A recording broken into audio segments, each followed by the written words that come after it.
All right, so Stiddy is Jarrett Stidham, the Broncos' backup quarterback, who they signed to a 2-year, $12 million contract last year, who Sean Payton said can be a starter for a lot of teams in the league. So just terrible news, but we'll see what Stiddy can do this week. And again, the season is not over. Much more on today's emotional roller coaster later in sports at 10:15. Steady up, Broncos country. All right, we want to know more about this type of ankle injury. So I reached out to Dr. Forrest Anderson, an orthopedic surgeon in Thornton. He says it's a very common sports injury, probably a fibula fracture, not one of the main weight-bearing bones.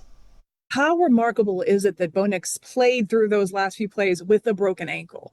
I mean, these NFL players are super tough guys. And obviously, when you have the adrenaline of an overtime football game, you can do some superhuman things.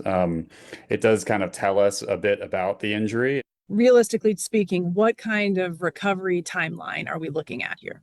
Usually, we're thinking to try to get athletes back to a high level of sports from this around about 6 months. You can think back to, Dak Prescott had a big open ankle fracture dislocation, and he's playing at such a high level again now. It is a thing that players normally do return from and return at a very high level from. So that's the good news. And before the bad news broke, Broncos fans on top of the world. Denver 7's Claire Lavazorio asked fans coming out of the stadium for some color commentary. It was a nail-biter and came down to overtime, but the Broncos were able to pull off the win, and now they are one step closer to the Super Bowl.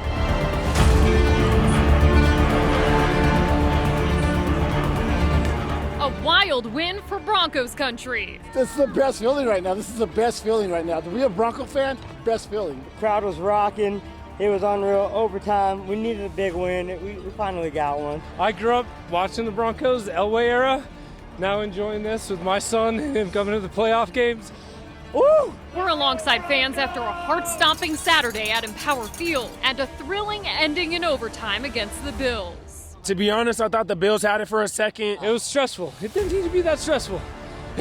They came through. The Orange and Blue are heading to the AFC Championship game, their first since 2015. But they'll have to do it without their signal caller Bo Nix, who injured his ankle at the end of the game. We knew they had it. We knew they were going to do it. It was just a matter of when. And it means Denver is one more win away from being Super Bowl bound. In Denver. Yeah! Claire Lavazorio, Denver 7. We're not finished yet. Lionel will be back in about 10 minutes with much more from the game tonight, plus what is next for the Broncos.